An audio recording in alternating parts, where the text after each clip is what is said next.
ಇಬ್ಬರು ಪೇರೆಂಟ್ಸ್ ಯಾರಾದರೂ ಸ್ಟೇಜ್ ಮೇಲೆ ಬರ್ಬೋದಾ? ಬೇಕಷ್ಟೇ. ಎರಡು ಕೀ ಒಂದೇ ಕೀ, ಅದು ಎರಡು ಬೇರೆ ಬೇರೆ ಅಲ್ಲ, ಒಂದೇ ಕೀನೇ ಡ್ಯೂಪ್ಲಿಕೇಟ್ ಇದ್ದಾವೆ. ಅದಕ್ಕೆ ನೀವು ಜೋರಾಗಿ ಶಕ್ತಿ ಹಾಕಿದರೂ ಮುರಿಬಾರ್ದು ಅಂತ ಅಲಿಘರದಿಂದ ಮಾಡಿಸಿ ತರಿಸಿದ್ದೀನಿ. ಅದನ್ನು ಭಾಳ ಭಾರ ಇದೆ, ಒಂದೊಂದು 1/4 kg ಭಾರ ಇದೆ ಚೆಕ್. ಅದು ಮಾಡಿ ನೋಡಿ, ಅದು ಕರೆಕ್ಟೇ, ಹೊಸದು ಐಡಿಯಾ ಅದು. ಮತ್ತು ಇನ್ನೊಂದು ನಾನು ಗ್ಯಾರಂಟಿ ಕೊಡಬಲ್ಲೆ, ಅದರದ್ದೇ ಲಾಕದ ಕೀ ಅವು. ಯಾಕಂದ್ರೆ ಯಾವುದೋ ಕೀ ತಂದು ಕೊಟ್ಟರು ಅನ್ನಂಗೆ ಆಗ್ಬಾರ್ದು.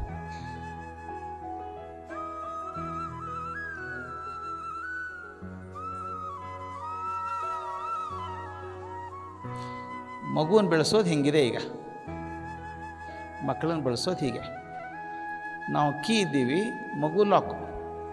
ಅದು ಏನು ಮಾಡಿದ್ರೆ ಓಪನ್ ಆಗುತ್ತೆ ಅಂತ ಗೊತ್ತಾಗ್ತಾ ಇಲ್ಲ. ನಮ್ಮ ತುಂಬ ಸಣ್ಣ ವಯಸ್ಸಿಗೆ ಚಿಂತೆ ಶುರು ಆಗುತ್ತೆ, ನಾವು ಮಾಡ್ತಿರೋ ಸರಿನಾ ತಪ್ಪ. ನಮ್ಮ ಮಗು ಬಹಳ ಮೊಂಡ ಇದೆ, ಹೇಳಿದ್ದು ಕೇಳೋದಿಲ್ಲ, ಆಲಸಿ ಅಂದರೆ ಆಲಸಿ, ಒಂದು ಕೆಲಸ ಮಾಡಲ್ಲ, ಎಲ್ಲ ನಾನೇ ಮಾಡಿ ಮಾಡಿ ಒದ್ದಾಡಬೇಕು. ಇವೆಲ್ಲ ಸಾಮಾನ್ಯ ತಕರಾರು ಬರುವಂಥದ್ದು. ಯಾಕಂದರೆ ಮಗು ಒಂದು ಲಾಕ್, ಅದು ಕೀಲಿ ಕೈ ನಿಮ್ಮ ಕಡೆನೇ ಇದೆ, ಆ ಲಾಕನ್ನು ತೆಗೆದು ಓಪನ್ ಮಾಡಬೇಕಷ್ಟೆ. ನಾನು ನಿಮಗೆ ಮೋಸ ಮಾಡಲಿಕ್ಕೆ ಬಂದಿಲ್ಲ, ಯಾವುದೋ ಕೀ ತಂದು ಕೊಟ್ಟು ಯಾವುದೋ ಲಾಕ್ ಕೊಟ್ಟು ಅಲ್ಲ. ಅದಕ್ಕೆ ತೂಗ ಹಾಕಿದ್ದೀವಿ ನಾವು, ಎರಡೂ ಕೀ ಅದರದ್ದೇ. ನೀವು ಬರದೇ ಹೋದ ತೆಗೆದು ತೋರಿಸ್ತೀನಿ ನಾನು, ಅದು ಮುಖ್ಯ.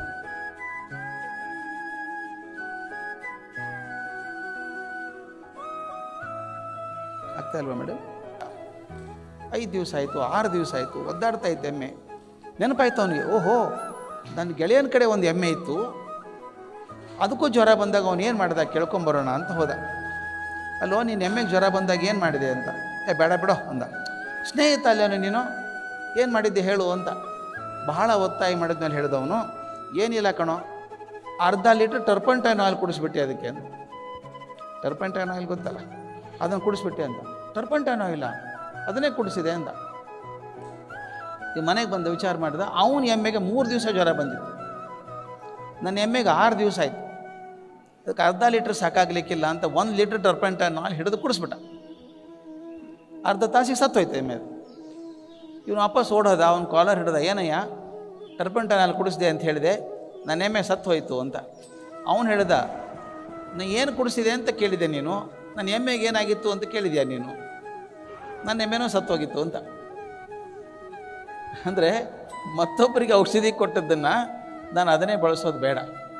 ನಿನ್ನೆ ಒಬ್ರು ಯಾರು ಹೇಳ್ತಾಯಿದ್ರು, ಡಾಕ್ಟ್ರೇ ಹೇಳ್ತಾಯಿದ್ರು, ಒಬ್ಬರು ಬಂದು ಜಗಳಾಡಿದಂತೆ ಡಾಕ್ಟ್ರ್ ಹತ್ರ, ಏನು ರೀ ಡಾಕ್ಟ್ರೇ ಜ್ವರ ನೀವು ಔಷಧಿ ಕೊಡ್ತಾಯಿದ್ದೀವಿ, ಕೊಟ್ಟ ಔಷಧಿ ನನ್ನ ಮಗನ ಕರ್ಕೊಂಬಂದಿದ್ದೀನಿ, 4 ದಿವಸ ಆಯಿತು ಜ್ವರ ಕಮ್ಮಿ ಆಗ್ತಾ ಇಲ್ಲ ಅಂದ್ರಂತೆ. ಹೌದಾ, ಈ ಹುಡುಗನ ನೋಡೇ ಇಲ್ಲ ನಾನು ಒಂದು ಡಾಕ್ಟ್ರು. ನೋಡಿ ನೀವು ಬರ್ಕೊಟ್ಟದ ಪ್ರಿಸ್ಕ್ರಿಪ್ಷನ್ ಇಲ್ಲೇ ಇದೆ ಅಂತ. ಆಮೇಲೆ ಗೋವಿಂದ ಅಂತ ಬರ್ದಿತ್ತು ಹುಡುಗನ ಹೆಸರು. ಇವನ ಹೆಸರೇನು? ಗೋಪಾಲ. ಇವನ್ನ ಯಾಕೆ ಕರ್ಕೊಂಬಂದ್ರಿ ಅಂತ ಹೇಳಿದವನು. 2 ಒಂದೇ ಮಕ್ಕಳಲ್ವ ಸರ್, ಒಂದೇ ತಾಯಿ ಮಕ್ಕಳು 2. ಅವನಿಗೆ ಕೊಟ್ಟದ್ದು ಔಷಧಿನೇ ಕೊಟ್ಟಿದ್ದೀನಿ ಇವನಿಗೆ ಅಂತ. ಅವನಿಗೆ ಕೊಟ್ಟದ್ದು ಭೇದಿಗೆ ಕೊಟ್ಟದ್ದು, ಇವನಿಗೆ ಕೊಟ್ಟದ್ದು ಜ್ವರಕ್ಕೆ.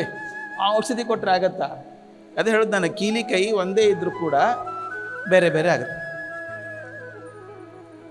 ತೋರಿಸ್ಲ ಸರ್ ಹೇಗೆ ಮಾಡೋದು ಅಂತ? ಅಲ್ಲ, ಇದು ನನಗೂ ಕಲ್ತಿದ್ದೆ, ನಾನು ಬಂದದ್ದಲ್ಲ, ಇದು ಬಹಳ ಸುಲಭ ಇದೆ. ಇದು ಅವ್ರಿಗೆ ಗೊತ್ತಿದೆ ಅದು ಏನು ಮಾಡಬೇಕು ಅಂತ. ಓಪನ್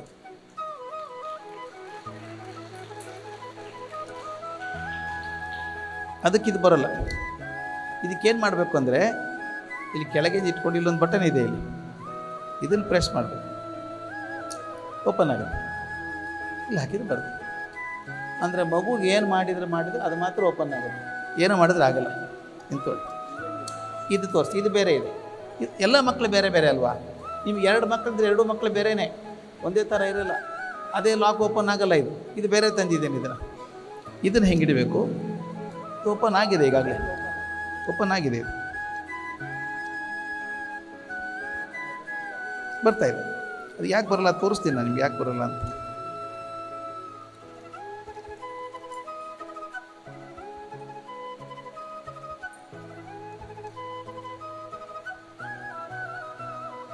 ಭಾರಿ ಔಷಧಿ ಇದೆಯಲ್ಲಪ್ಪ ಇದು.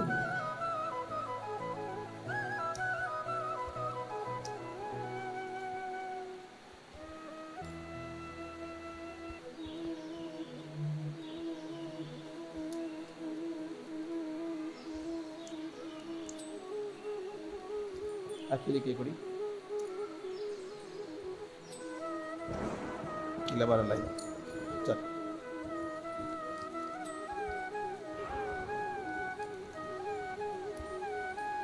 ಈಸಿ ಓಪನ್ ಆಗುತ್ತೆ. ನಮ್ಮ ಮಕ್ಕಳಿಗೂ ಹಾಗೇನೆ ಯಾವುದೋ ಹೇಳಿದಾಗ ಮಂಡುತನದೇನು ಬೇಡ ಅಂತವೆ, ಇನ್ನೇನಾದರೂ ತೋರಿಸಿದಾಗ ಎಷ್ಟು ಮಾಡ್ತೀನಿ ಅಂತಾರೆ. ನೀವು ನೋಡಿರ್ಬೇಕು ಎಷ್ಟೋ ಮಕ್ಕಳನ್ನ 4, 5, 6 ಕ್ಲಾಸ್ ತನಕ ಅಷ್ಟು ಬುದ್ಧಿವಂತಿಕೆ ತೋರಿಸಲ್ಲ. ಸಡನ್ನಾಗಿ 8ನೇ ಕ್ಲಾಸಿಗೆ ಬಂದಾಗ ಭಾರಿ ಬುದ್ಧಿವಂತರಾಗ್ಬಿಡ್ತಾರೆ.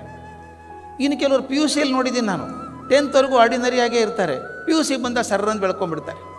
ಹೇಗೆ ಬೆಳ್ಕೊಂಡ್ರು? ಅದು ಎಲ್ಲೋ ಒಂದು ಲಾಕ್ ಇದೆ, ಅದು ಟಚ್ ಆಯಿತು, ಕ್ಲಿಯರ್ ಆಯಿತು. ಹಾಗೆ ನಾವೇನು ಮಾಡಬೇಕಾಗತ್ತೆ, ಯಾವ ಮಗು ಯಾವ ಸರಿ ಆಗ್ತದೆ ಅಂತ ನೋಡ್ಕೋಬೇಕಾಗತ್ತೆ ಅಲ್ವಾ. ಪ್ರತಿಯೊಂದು ಮಗುಗೆ ಒಂದೇ ಲಾಕ್ ವರ್ಕ್ ಆಗಲ್ಲ, ಒಂದೇ ಕೀ ವರ್ಕ್ ಆಗಲ್ಲ ಅಲ್ವಾ. ಆದ್ದರಿಂದ ನಾನೇನು ಮಾಡಬೇಕು, ನಮ್ಮ ಮಕ್ಕಳಿಗೆ ಯಾವ ಕೀ ವರ್ಕ್ ಆಗುತ್ತೆ, ಯಾವ ಕೀ ಅಂದರೆ ಯಾವ ವ್ಯವಸ್ಥೆ ಮಾಡಿದರೆ ಮಕ್ಕಳಿಗೆ ಅನುಕೂಲ ಆಗುತ್ತೆ ಅದನ್ನೇ ಮಾಡಬೇಕಾಗತ್ತೆ. ಒಂದೇ ಕೀ ಎಲ್ಲರಿಗೂ ವರ್ಕ್ ಆಗಲ್ಲ. ಪ್ರತಿಯೊಂದು ಮಗುನೂ ಬೇರೆ ಬೇರೆ. ನಿಮಗೆ 2 ಮಕ್ಕಳಿದ್ದರೆ 2 ಬೇರೆನೇ ತಾನೇ, ಸ್ವಭಾವ ಕೂಡ ಬೇರೆ, ಎಲ್ಲ ಗುಣ ಬೇರೆ ಅಂತೀವಿ. ಅಕ್ಕ ಹೆಂಗಿದ್ದಾಳೆ ನೋಡು, ತಮ್ಮ ಹೆಂಗಿದ್ದಾನೆ ಇವನು ಅನ್ನಲ್ವ ನಾವು. ಅಕ್ಕನೇ ಬೇರೆ, ತಮ್ಮನೇ ಬೇರೆ. Thank you sir, thank you so much. ಅದು ಗೊತ್ತಿದೆ ನಿಮಗೆ, ನೋಡ್ಕೊಳ್ಳಿ. Thank you. ಇಷ್ಟೇ ಉದ್ದೇಶ. ನಮ್ಮ ಮಗು ಒಂದು ಲಾಕ್ ಇದ್ದ ಹಾಗೆ, ಲಾಕ್ ಅಂತ ತೆಗಿಬೇಕಾದ್ರೆ ಕೀ ಬೇಕು. ಬರೀ ಕೀ ಇದ್ದರೆ ಸಾಲದು. ಎಲ್ಲಿ ಪ್ರೆಸ್ ಮಾಡಬೇಕು, ಎಲ್ಲಿ ಓಪನ್ ಮಾಡಬೇಕು, ಕೆಲವೊಂದು ಸಲ ನಮ್ಗೆ ಗೊತ್ತೇ ಆಗಲ್ಲ. ಈಗ ಒಂದು ಎಕ್ಸಾಂಪಲ್ ಹೇಳಬೇಕು ನಾನು. ಒಬ್ಬ ಹುಡುಗ ಇಲ್ಲೇ ಬೆಂಗಳೂರಲ್ಲೇ ಇದ್ದ. ಅವ್ರ ಅಪ್ಪ ಅಮ್ಮ ತುಂಬ ವಿಚಾರ ಮಾಡಿ, ಹುಡುಗ ದಡ್ಡ ಇದ್ದಾನೆ ಇವನು, ನಮ್ಮ ಮನೆ ಹತ್ರ ಇದ್ದಾನವನು. ಈಗದು ಭಾಳ ದಡ್ಡ ಹುಡುಗ, ಎದಕ್ಕೂ ಆಸಕ್ತಿ ಇಲ್ಲ ಅವನು.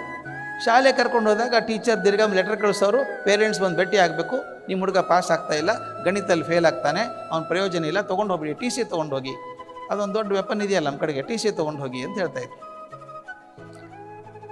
ಒಂದ್ಸಲ ಹುಡುಗನ ಕರ್ಕೊಂಬಂದ್ರೆ ಅಪ್ಪ ಅಮ್ಮ ನನ್ನ ಕಡೆಗೆ. ಸರ್ ಈ ಹುಡುಗ ಏನು ಮಾಡೋದು ಸರ್, ಶಾಲೆಗೆ ಹೋಗೋಕ್ಕಿಲ್ಲ ಅಂತಾನೆ, ಹೋಗ್ತಾನೆ, ಆಸಕ್ತಿ ಇಲ್ಲ, ಪ್ರತಿ ಸಲ ನೋಡಿದ್ರೆ ಸಿಂಗಲ್ ಡಿಜಿಟ್ ಮಾರ್ಕ್ಸು 2, 4, 6 ಬರುತ್ತೆ, ಅವ್ನು ಏನು ಗತಿ, ಅವನ ಜೀವನ ಹೇಗೆ ಅಂತ ಅಪ್ಪ ಅಮ್ಮನ ಹೊರಗೆ ಕಳಿಸಿದೆ. ಆ ಕೀ ನೋಡ್ಬೇಕಲ್ಲ ನಾನು, ಕೀ ಯಾವ್ದು ವರ್ಕ್ ಆಗುತ್ತೆ ಅಂತ ಹೊರಗೆ ಕಳಿಸ್ಬಿಟ್ಟು, ನಿನಗೇನು ಆಸಕ್ತಿ ನಿನಗೆ ಅಂತ ಕೇಳಿದೆ. ಅವನಿಗೆ ಸ್ಕೂಲಲ್ಲಿ ಆಸಕ್ತಿ ಇಲ್ಲ ಸರ್, ನನಗೆ ಹೋಗೋಕ್ಕೆ ಇಷ್ಟ ಇಲ್ಲ, ನನಗೆ ಗಣಿತ ಆಸಕ್ತಿ ಇಲ್ಲ, ಸೈನ್ಸ್ ಆಸಕ್ತಿ ಇಲ್ಲ, ಎಲ್ಲ ಇಂಗ್ಲೀಷಲ್ಲಿ ಹೇಳ್ತಾರೆ, ಇಂಗ್ಲೀಷೇ ಬರೋಲ್ಲ ನನಗೆ. ಏನು ಆಸಕ್ತಿ ಇದೆ ನನಗೆ? ಆಟ ಆಡ್ಬೇಕು ಸರ್.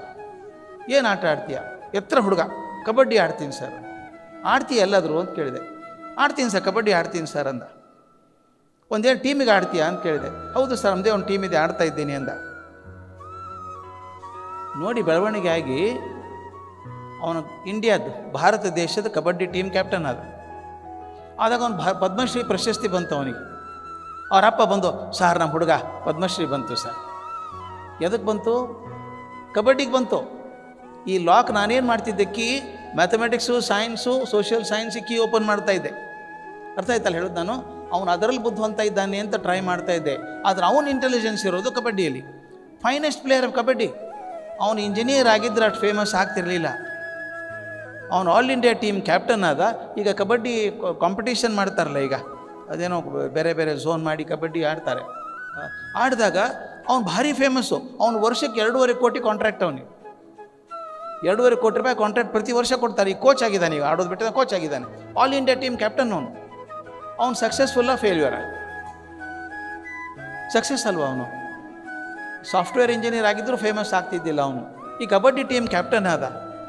ವಿರಾಟ್ ಕೊಹ್ಲಿ ಡಿಗ್ರಿ ಆಗಿಲ್ಲ, ಅದು ಜಗತ್ತಲ್ಲಿ ಫೇಮಸ್ ಆಗಿದ್ದಾನೆ ಈಗ. ಇದರಿಂದ ಕ್ರಿಕೆಟ್ ಒಂದರಿಂದಾನೇ ಅಲ್ವಾ? ಅದಕ್ಕೆ ನಾನು ಹೇಳೋದು, ನಮ್ಮ ಮಕ್ಕಳು ಲಾಕ್ ಓಪನ್ ಮಾಡಬೇಕಾದ್ರೆ, ಮಕ್ಕಳು ಲಾಕ್ ಇದ್ದಂಗೆ, ಅದೇ ಕೀ ವರ್ಕ್ ಆಗತ್ತೆ ಅಂತಲ್ಲ, 10 ಕೀ ಇಟ್ಕೊಂಡಿರ್ಬೇಕು ನಾವು. ಬೇರೆ ಬೇರೆ ರೀತಿ ಟ್ರೈ ಮಾಡಬೇಕು, ಯಾವ್ದು ವರ್ಕ್ ಆಗತ್ತೆ ನೋಡಬೇಕು. ಅಲ್ಟಿಮೇಟ್ಲಿ ನಮ್ಮ ಹುಡುಗ ಅಥವಾ ಹುಡುಗಿ ಸಕ್ಸಸ್ಫುಲ್ ಆಗಬೇಕು ಅಂದರೆ ನಾವು ಅಪೇಕ್ಷೆ ಮಾಡ್ದಂಗೆ ಆಗಬೇಕು ಅಂತೇನಿಲ್ಲ. ಆ ಮಗುಗೆ ಯಾವುದ್ರಲ್ಲಿ ಆಸಕ್ತಿ ತೊಗೊಂಡು ಬೆಳೆಸ್ಬೇಕು. ಈಗ ನೋಡಿದ್ದೀನಿ ಹುಡುಗ, ಏನು ಸರ್ ಚಂಚಲ ಮನಸ್ಸು, 5 ನಿಮಿಷ ಕೂತ್ಕೊಳ್ಳಲ್ಲ ಒಂದು ಕಡೆಗೆ. ಓದು ಅಂದರೆ ಕೂತ್ಕೋತಾನೆ, 2 ನಿಮಿಷಕ್ಕೆ ನೀರು ಕುಡಿಬೇಕು ಅಂತಾನೆ, ಟಾಯ್ಲೆಟ್ಗೆ ಹೋಗಬೇಕು ಅಂತಾನೆ, ಅಲ್ಲಿ ಹೋಗ್ತಾನೆ, ಓದೋದಿಲ್ಲ ಅವನು. ಆದರೆ ಅವನ್ನ ಕರೆದು ಕೇಳಿದಾಗ ಕ್ರಿಕೆಟ್ ಭಾಳ ಆಸಕ್ತಿ ಅವನಿಗೆ. ಕ್ರಿಕೆಟ್ ಮ್ಯಾಚ್ ಹತ್ತಿಬಿಟ್ರೆ ಟಿ ವಿಯಲ್ಲಿ ಹೀಗೆ ಕೂತಿರ್ತಾನೆ, ಊಟ ಕೂಡ ಮಾಡಲ್ಲ 3 ತಾಸು ಒಂದೇ ಕಡೆ ಕೂತಿರ್ತಾನಿಲ್ಲ. ಚಂಚಲ ಮನಸ್ಸು ಅಂತ ಹೆಂಗಂತೀರಿ ನೀವು? ಒಂದು ಕಡೆ ಕೂಡಲ್ಲ, 5 ನಿಮಿಷ ಕೂಡಲ್ಲ. ಅವನು ಗಣಿತಕ್ಕೆ ಕೂಡಲ್ಲ, 5 ನಿಮಿಷ ಕ್ರಿಕೆಟಿಗೆ ಕೂಡ್ತಾನೆ. ಅಂದರೆ ಯಾವುದರಲ್ಲಿ ಆಸಕ್ತಿ ಇದೆಯೋ ಅದರಲ್ಲಿ ಚಂಚಲತೆ ಬರೋಲ್ಲ. ಅದಕ್ಕೆ ನಾವೇನು ಮಾಡಬೇಕು? ಕ್ರಿಕೆಟ್ ಬಿಟ್ಟು ಊಟ ಬಿಟ್ಟು ಬರೀ ಕ್ರಿಕೆಟ್ ಆಡು ಅಂತ ಅನ್ಬೇಕಾ? ಹಾಗಲ್ಲ. ಕೆಲವುಗಳು ಇರ್ತಾವೆ, ದಯವಿಟ್ಟು ಗಮನಿಸಿ. 2 ಗುಣಗಳು ಮಕ್ಕಳಲ್ಲಿ ಇರ್ತಾವೆ. ತೀರಾ ಸಣ್ಣ ಮಕ್ಕಳಿದ್ದಾಗ ಇಂಪ್ರೆಷನೇಬಲ್ ಏಜ್ ಅಂತ ಕರಿತೀವಿ. ಏನು ನೋಡಿದ್ದೆಲ್ಲ ಹಂಗಾಗಬೇಕು ಅಂತಾರೆ.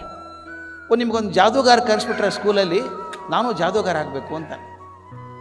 ಕ್ರಿಕೆಟಲ್ಲಿ ಟಿ ವಿಯಲ್ಲಿ ಫುಟ್ಬಾಲ್ ಮ್ಯಾಚ್ ಬರ್ತಾಯಿದ್ರೆ ನಾನು ಫುಟ್ಬಾಲ್ ಆಡಬೇಕು ಅಂತಾನೆ. ನಾನು ಕ್ರಿಕೆಟ್ ಆಡ್ತೀನಿ ಅಂತಾನೆ. ಏನೇನು ಆಗುತ್ತೆ, ಇಂಪ್ರೆಷನ್ ಆಗಿಬಿಡುತ್ತೆ. ಯಾರಾದರೂ ಡಾನ್ಸರ್ ಬಂದರೆ ನಾನು ಡಾನ್ಸ್ ಮಾಡಬೇಕು ಅಂತ ಅನಿಸುತ್ತೆ. ಆದರೆ ಅದು ಇಂಪ್ರೆಷನ್ ಅಷ್ಟೇ, ಆ್ಯಟಿಟ್ಯೂಡ್ ಅಲ್ಲ ಅದು. ನಿಧಾನಕ್ಕೆ ಬೆಳೆದ ಹಾಗೆ ಯಾವುದು ಬಹುಕಾಲ ಅದಾಗಬೇಕು ಅಂತ ಅನಿಸುತ್ತೆ ಮಗುಗೆ, ಅದೊಂದು ಫೀಲ್ಡ್ ಆಫ್ ಇಂಟ್ರೆಸ್ಟ್. ಅದರೊಳಗೆ ಬೆಳೆಸಿರು ಹೋಗ್ಬಿಡ್ತಾನೆ. ಈಗ ನೀರು ಹರಿತಾ ಇರ್ತದೆ, ಸ್ಲೋಪ್ ಹಿಂಗೆ ಹರಿತಾ ಇರ್ತದೆ, ಕೆಳಗೆ ಹರಿತಾ ಇರುತ್ತೆ ನೀರು. ಇಲ್ಲಿ ತಡೆ ತಡೆದ್ಬಿಟ್ರೆ ತಾನೇ ಸರಾಗಿ ಹರ್ಕೊಂಡು ಹೋಗುತ್ತೆ ನೀರು.